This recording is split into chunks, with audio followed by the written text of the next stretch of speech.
اب اللہ کا نام لے کر ہم سورۃ البقرہ کی یہ جو آخری 3 آیات ہیں جی، ان کی تفسیر بھی تھوڑی سی کر لیتے ہیں. کچھ اس میں مضمون ہیں جو مشکل ہیں، میں اس کو کور کروں گا اللہ کی توفیق سے. تو اپنے مصحف اپنے سامنے رکھ لیں. اعوذ باللہ من الشیطان الرجیم، بسم اللہ الرحمن الرحیم. للہ ما فی السماوات وما فی الارض، اللہ ہی کا ہے جو کچھ آسمانوں میں ہے اور جو کچھ زمین میں. اس کائنات کی بادشاہت بھی اللہ کی ہے اور اس کائنات کو چلانے والا بھی اللہ ہے. اب چونکہ سورۃ البقرہ کنکلوڈ ہو رہی ہے، اور جب بھی صورتیں کنکلوڈ ہوتی ہیں، اپنی اینڈنگ کی طرف جاتی ہیں، تو اکثر اوقات انہی الفاظ کے ساتھ اللہ تعالیٰ اپنی تعریف کو بیان فرماتا ہے. وَإِن تُبْدُوا مَا فِي أَنفُسِكُمْ، اور اگر تم ظاہر کرو جو کچھ تمہارے جی کے اندر ہے، أَوْ تُخْفُوهُ، یا اسے چھپا لو، يُحَاسِبْكُمْ بِهِ اللَّهُ، اللہ تعالیٰ اس کے اوپر بھی حساب لے گا. یہ بہت خطرناک معاملہ ہے میرے بھائیو. یہ قرآن حکیم میں ایک ایسا مقام ہے جہاں پر اللہ تعالیٰ نے دل کے گناہ کے اوپر گرفت کرنے کا بھی اندیا دیا ہے. یہ چند آیات میں سے ہے جو قرآن حکیم میں جن کی تفسیر بڑی مشکل ہے اور اس کے بارے میں کافی اختلاف پایا جاتا ہے. اب بخاری مسلم کی کئی احادیث ہیں. مثلا بخاری اور مسلم دونوں میں ایک حدیث ہے کہ اللہ کے محبوب صلی اللہ علیہ وآلہ وسلم نے فرمایا کہ اللہ تعالیٰ نے میری امت سے جو دل میں آنے والے خیالات ہیں نا، ان سے درگزر فرما دیا ہے، جب تک کہ وہ اس پر عمل نہ کر لیں یا اس کو اپنی زبان پر نہ لے آئیں. یعنی جو وسوسہ دل میں آیا، گناہ کا وسوسہ یا بدعقیدگی یا کیسی بھی چیز، کوئی شیطانی بات، جب تک اسے ایگزیکیوٹ نہیں کر لیتے پریکٹیکلی یا اپنی زبان پر نہیں لے آتے، تو اللہ تعالیٰ نے میری امت سے اس کو درگزر فرما دیا ہے. اب یہ حدیث بخاری میں بھی ہے اور مسلم میں بھی. ظاہر ایک مضبوط حدیث ہے، ٹاپ آف دا لسٹ 2 کتابوں کے اندر ہے. تو اس حدیث کی بنیاد پہ بعض مفسرین کا خیال ہے کہ یہ آیت ہی منسوخ ہے قرآن کی، کہ جی اللہ تعالیٰ دل میں آنے والے گناہوں کے اوپر بھی گرفت فرما سکتا ہے، کیونکہ حدیث میں جو آ گیا کہ اللہ نے معاف کر دیا ہے، لہٰذا یہ آیت منسوخ ہے. حالانکہ ہمیں کوئی حدیث اس بات پہ مجبور نہیں کرتی کہ ہم قرآن کی کسی آیت کو منسوخ مانیں. اور اس میں بڑے بڑے مفسرین نے ٹھوکر کھائی ہے، پرانے بزرگوں میں سے بھی اور آج کل کے بھی.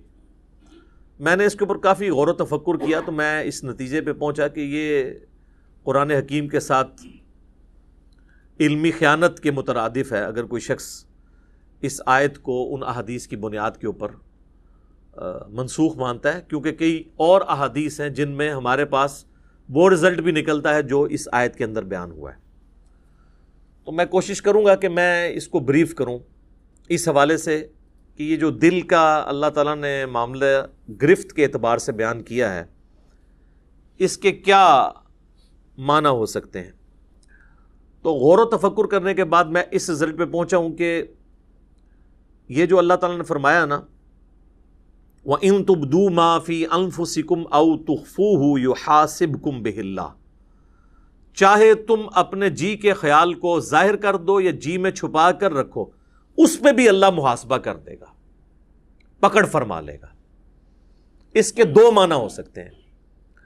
ایک تو یہ ہے کہ دل کی نیت کے اوپر اللہ تعالیٰ گرفت کرے، کہ کسی نے نیکی کا کام بظاہر تو بڑا اچھا کیا، دل میں ریاکاری کی نیت تھی، تو اللہ تعالیٰ اس دل کے خیال کے اوپر گرفت کرتے ہوئے اس کی نیکی کو 0 سے ملٹیپلائی کر دے گا.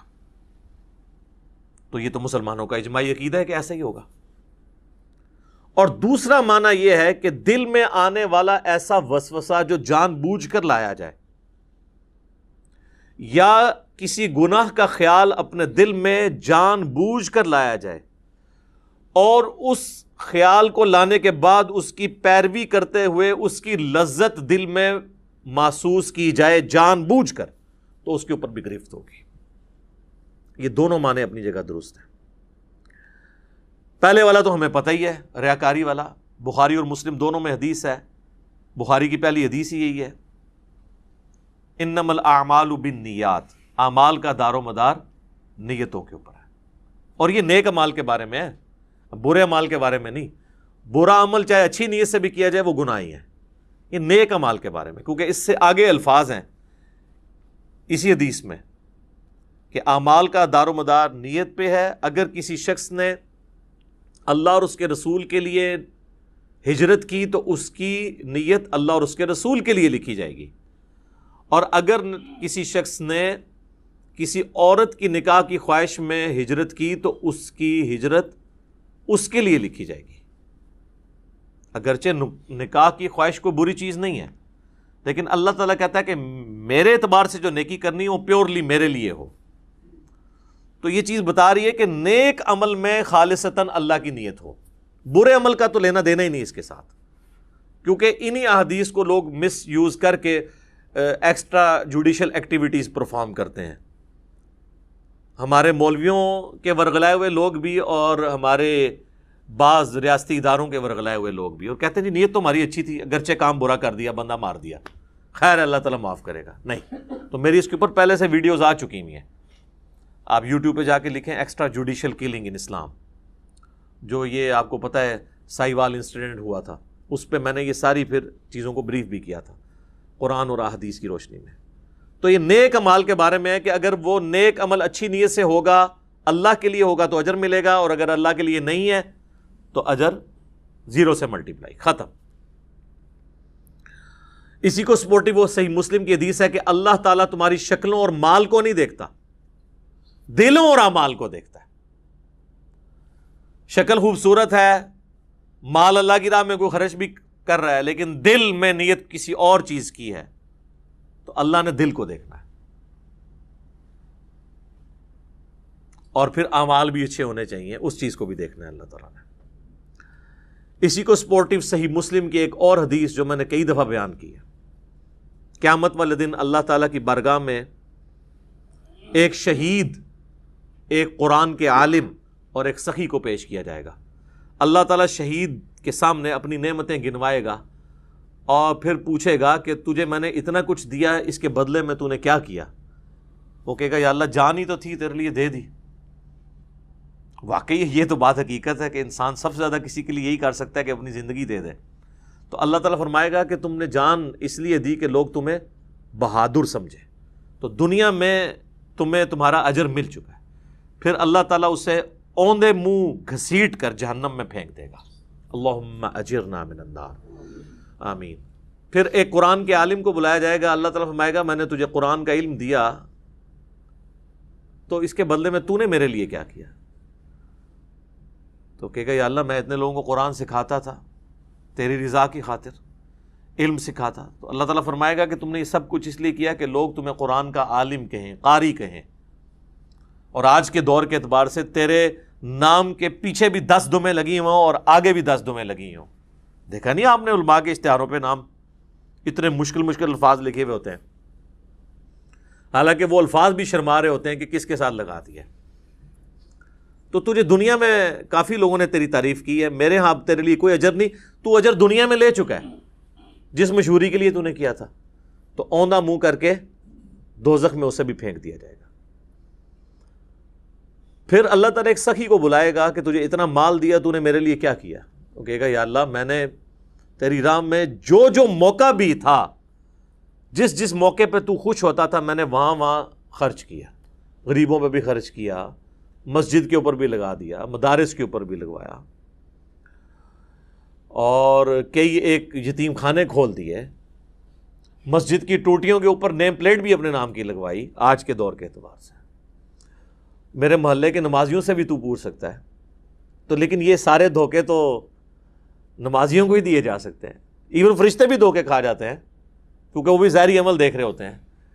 تو at the end of the day حساب تو اللہ نے لینا ہے۔ اللہ فرمائے گا تو نے یہ جو تیرے نامہ مال میں گرچہ نیکیاں لکھی ہوئی ہیں، لیکن یہ نیکیاں فرشتوں نے لکھی ہیں، بندوں کی نظر میں ہے، میری نظر میں تو نہیں ہے، کیونکہ تو نے سب کچھ لوگوں سے تعریف کے لیے کیا کہ میرے دسترخوان سے اتنے لوگ کھاتے تھے، میرے ہاسپٹل سے اتنے لوگ علاج کرواتے تھے تو میرے حضور تو اس کا کوئی اجر نہیں ہے، اس کو بھی اوندھا منہ کر کے دوزخ میں ڈال دیا جائے گا۔ سر یہ 3 مثالیں اللہ کے محبوب صلی اللہ علیہ وآلہ وسلم نے دی ہیں۔ اگر آپ میں سے کوئی شخص سمجھتا ہے کہ دنیا میں ان 3 نیکیوں سے بڑی کوئی نیکی ہو سکتی ہے تو میرے سامنے لے آئے۔ کیا شہید ہونے سے بڑی کوئی نیکی انسان اللہ کے لیے کر سکتا ہے؟ اور اگر کسی نے یہ نہیں کی ہے، قرآن کی تعلیم سیکھنے اور سکھانے سے بڑی کوئی نیکی کر سکتا ہے؟ بخاری کی حدیث ہے تم میں سب سے بہتر وہ جو قرآن سیکھے اور سکھائے۔ اور بخاری مسلم کی ایک اور حدیث ہے کہ 2 ہی لوگ ہیں جن پہ رشک کیا جا سکتا ہے۔ اگر تم نے حسد کرنا جائز ہوتا نا تو 2 ہی لوگ ہیں جن سے انسان کو حسد کرنا چاہیے، ایک جسے اللہ نے قرآن کا علم دیا ہے اور وہ لوگوں کو سکھاتا ہے، اور دوسرے جسے اللہ نے مال دیا اور وہ اللہ کی راہ میں خرچ کرتا ہے۔ اور تیسری نیکی یہاں پہ بھی مال ہی ہوئی ہے، یعنی اس کائنات میں سب سے بڑی 3 نیکیاں یہی ہو سکتی ہیں: شہادت، قرآن کا علم سیکھنا اور سکھانا، اور اللہ کی راہ میں صدقہ اور خیرات کرنا۔ یہ 3 نیکیاں بھی برباد ہو جائیں گی اگر اللہ کے لیے نہیں کی۔ ایون اگر اس میں کسی کو شریک بھی کیا سا تب بھی برباد۔ مسند احمد میں حدیث ہے جس نے کسی کے دکھلاوے کے لیے نماز پڑھی گویا اس نے شرک کیا۔ اب مجھے بتائیں دکھلاوے کے لیے کون نماز پڑھ سکتا ہے؟ یہ کوئی اتنا آسان کام ہے؟ ہاں چلے چند ایک لوگ پڑھتے ہوں گے شاید، جس طرح وہ ہمارے قریبی دوست بتانے لگے کہ آپ کو پتہ ہے جو پاکستان کے ایک فارمر پریزیڈنٹ تھے ضیاء الحق صاحب، ان کی پالیسیز سے 1000 اختلاف، لیکن ایک دیندار آدمی تھا، تو نمازی بڑا پکا تھا وہ۔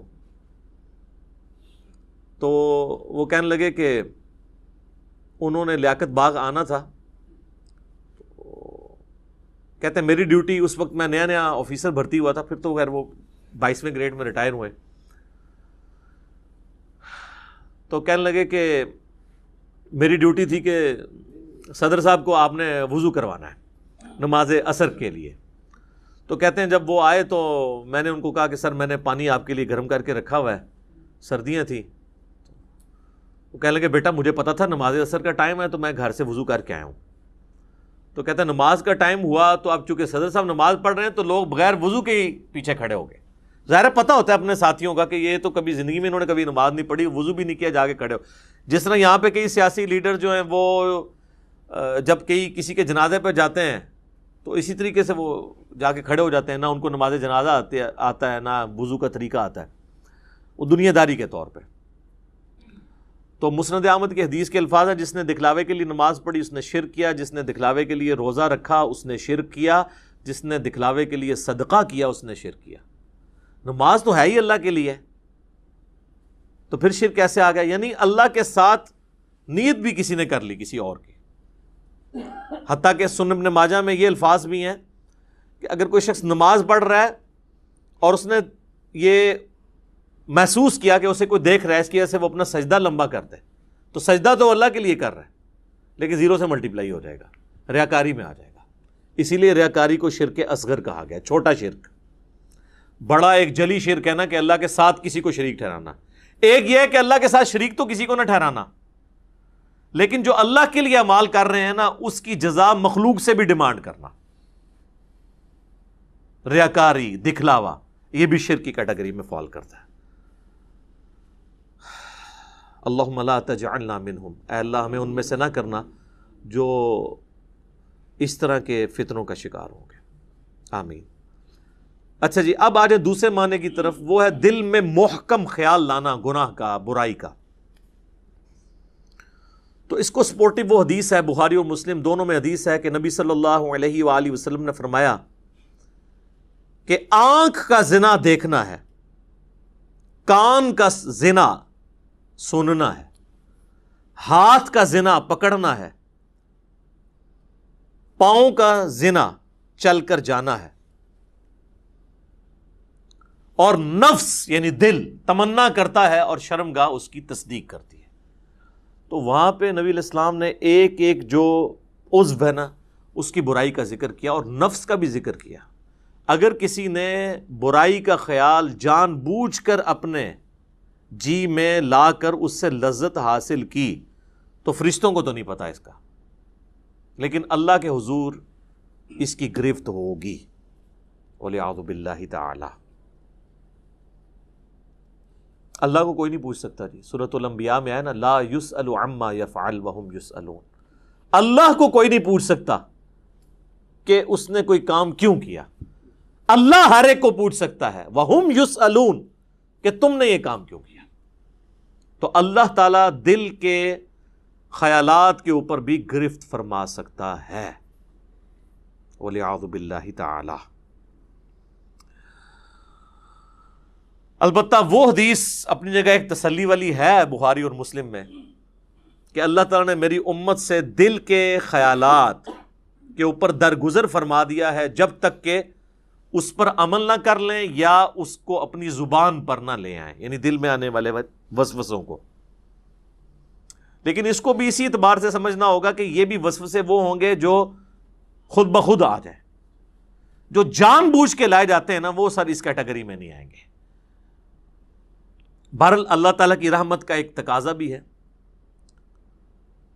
وَكَتَبَ رَبُّكُمْ عَلَى نَفْسِهِ الرَّحْمَةَ، جو سورۃ الانعام میں ہے کہ اللہ نے اپنے اوپر خود سے ایک چیز واجب کر لی ہے کہ میں ہر حال میں رحم ہی کروں گا، جو بخاری مسلم دونوں میں حدیث ہے کہ میری رحمت میرے عرش پہ، میں نے اپنے پاس ایک عبارت لکھ لی تھی مخلوق کی پیدائش سے پہلے کہ میری رحمت میرے غضب پر سبقت لے جانے والی ہے۔ یہ برابر بھی ہوتی نا تب بھی ہمارے لیے مصیبت ہو جاتی، اسی لیے کہتے ہیں نا کہ اللہ تعالیٰ سے عدل نہیں مانگنا چاہیے بلکہ اللہ تعالیٰ سے اس کا فضل مانگنا چاہیے۔ اللہم انی اسألک من فضلک ورحمتک، آمین۔ اور صحیح مسلم میں ایک اور حدیث ہے کہ صحابہ اکرام کہتے ہیں کہ یا رسول اللہ، ہمارے دل میں بعض اوقات ایسے خیالات آتے ہیں کہ ہمیں بڑے بھاری گزرتے ہیں کہ ہم کسی سے اس کا ذکر بھی کریں۔ یہ اکثر لوگ پوچھ رہے ہوتے ہیں نا، دل میں جناب وسوسے آتے ہیں، نماز میں بھی بعض لوگوں کو آ جاتے ہیں۔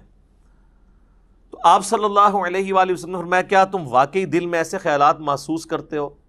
تو ان کا یا رسول اللہ ایسے ہی ہے۔ تو آپ نے فرمایا یہ تمہارے ایمان کی دلیل ہے، کیونکہ ایمان کا چور کون ہے؟ شیطان۔ شیطان اسی دل پہ حملہ کرے گا جس میں ایمان موجود ہوگا۔ اسی کو سپورٹیو ایک سنن ابی داؤد میں حدیث ہے، صحابہ نے کہا یا رسول اللہ، بعض اوقات ہمارے دل میں ایسے خیالات آتے ہیں کہ ہمارا دل چاہتا ہے کہ ہم جل کے کوئلہ ہو جائیں لیکن اپنی زبان پہ اسے کبھی نہ لائیں۔ تو آپ نے فرمایا اللہ کا شکر ادا کرو کہ اللہ تعالیٰ نے اس کو وسوسہ بنا دیا ہے، تم نے پریکٹیکلی ان خیالات پہ عمل نہیں کیا۔ یہ بھی ایمان کی ایک دلیل ہے۔ ایک اور زبردست حدیث ہے بخاری اور مسلم میں کہ نبی صلی اللہ علیہ وآلہ وسلم نے فرمایا کہ جب بندہ نیکی کا ارادہ کرتا ہے نا، تو اللہ تعالیٰ فرشتے سے فرماتا ہے جو کرامن کاتبین ہیں کہ میرے بندے کی ایک نیکی لکھ لو، کیے بغیر ہی ارادے کے اوپر۔ ظاہر ہے وہ اللہ تعالیٰ مطلع کر دیتا ہے فرشتے کو، اور جب وہ نیکی کرتا ہے نا پھر اللہ تعالیٰ فرماتا ہے اب اس کی نیکی کو 10 سے لے کر 700 گنا تک بڑھا دو، جس طرح اللہ تعالیٰ ان کو گائیڈ کرتا ہے کہ جس کا جو لیول ہے اس کے اعتبار سے 10 تو ملنا ہی ہے نا۔ جو سورۃ الانعام میں باقی صورتوں میں آیا کہ جو ایک نیکی لے کے آئے گا اس کے بدلے اسے 10 دی جائیں گی، جو بخاری مسلم میں آیا کہ نمازیں تو 5 پڑھی جائیں گی لیکن ثواب 50 کا ملے گا، 10 گنا۔ اور جب میرا بندہ برائی کا ارادہ کرتا ہے تو اللہ تعالیٰ فرماتا ہے کہ اس کی برائی نہ لکھو کیونکہ صرف اس نے ارادہ کیا ہے، اور اگر وہ برائی سے رک جائے تو اللہ تعالیٰ فرماتا ہے ایک نیکی لکھ لو کیونکہ اس نے برائی کو جو چھوڑا ہے یہ بھی ایک نیکی ہے۔ یہ ہے وہ وَكَتَبَ رَبُّكُمْ عَلَى نَفْسِهِ الرَّحْمَةَ، اور تمہارے رب نے اپنے اوپر خود سے واجب کر لیا ہے، یہ بات تقدیر میں لکھ دی ہے کہ میں نے ہر حال میں رحم ہی کرنا ہے۔ سبحان اللہ وبحمدہ سبحان اللہ العظیم۔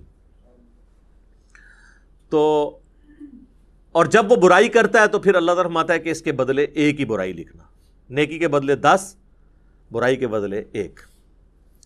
بخاری و مسلم میں ایک اور حدیث ہے کہ شیطان انسان کے جسم میں خون کی طرح گردش کرتا ہے، اور مسلم شریف میں حدیث ہے کہ ہر انسان کے ساتھ ایک جن ہے، شیطان، چونکہ شیطان جنات میں سے ہے نا، جو اسے برائی کی طرف بلاتا ہے اور ایک فرشتہ ہے جو اسے اچھائی کی طرف بلاتا ہے. تو صحابہ نے جرأت کر کے پوچھا یا رسول اللہ آپ کے ساتھ بھی؟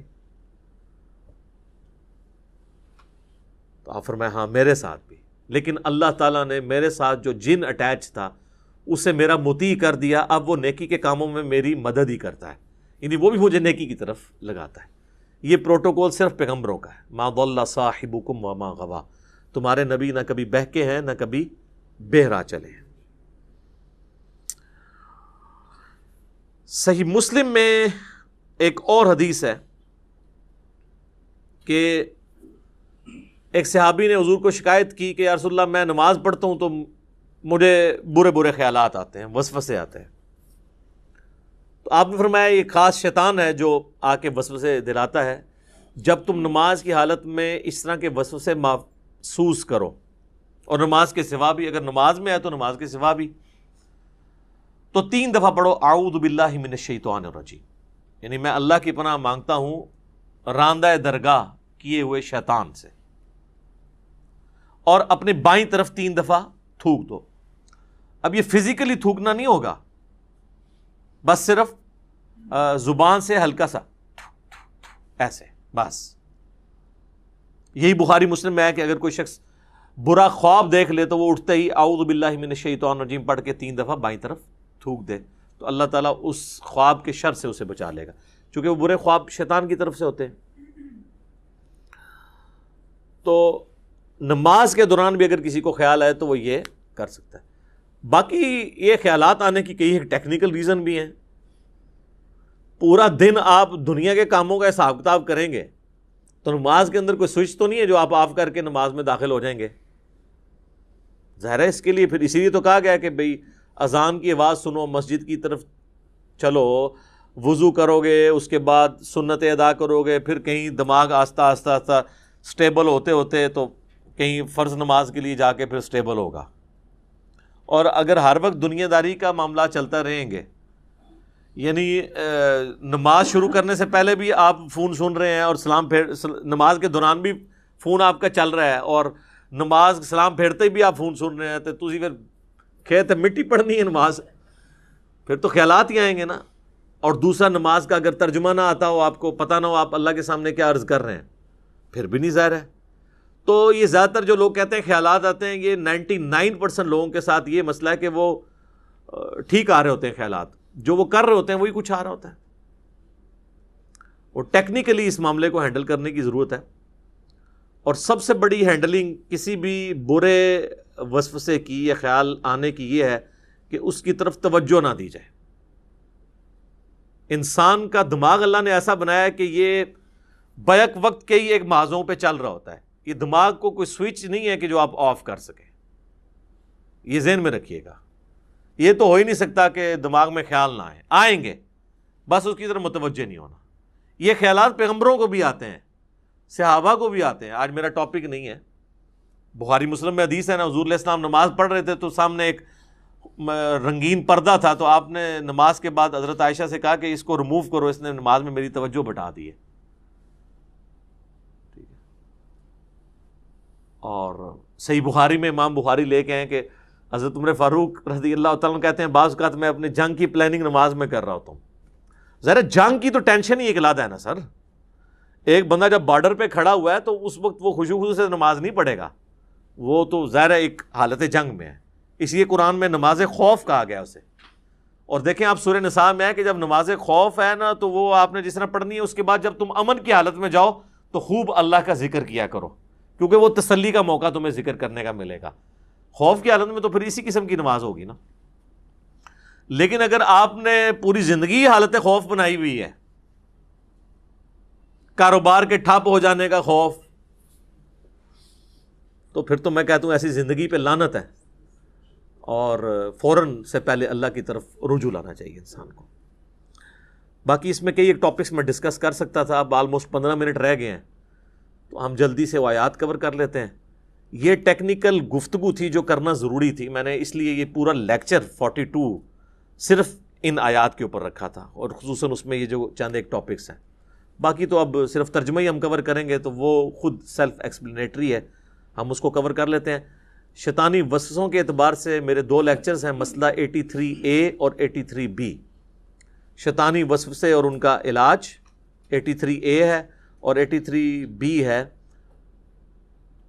اللہ کو کس نے پیدا کیا اور جدید شیطانی وسوسوں کا تحقیقی جائزہ، جس میں نے پروفیسر رچرڈ ڈاکنز کی کتاب دا گاڈ ڈیلوژن کے حوالے سے بھی ڈسکشن کی تھی۔ آج مان لی میں اس کو سکپ کرتا ہوں، اب آ جائیں ان آیات کی طرف۔ تو اللہ تعالیٰ فرما رہا ہے کہ اللہ تعالیٰ چاہے تو دل میں آنے والے خیالات کے اوپر بھی گرفت فرما سکتا ہے، فَيَغْفِرُ لِمَن يَشَاءُ وَيُعَذِّبُ مَن يَشَاءُ، پھر اس کی مرضی جسے بخش دے اور جسے عذاب دے۔ وہ اللہ تعالیٰ کا فیصلہ ہے کہ اس نے کس کے لیے کیا فیصلہ کرنا ہے۔ اللہم حاسبنی حسابا یسیرا، اے اللہ ہمارے لیے حساب کو آسان فرمانا۔ واللہ علی کل شیء قدیر، اور اللہ تعالیٰ ہر چیز کے اوپر قادر ہے۔ پھر وہ یاد کریں آیت، لا یسأل عما یفعل وہم یسألون، اللہ کو کوئی نہیں پوچھ سکتا کہ اس نے یہ کیوں کیا، وہ ہر ایک کو پوچھ سکتا ہے کہ بھئی تم نے یہ کیوں کیا۔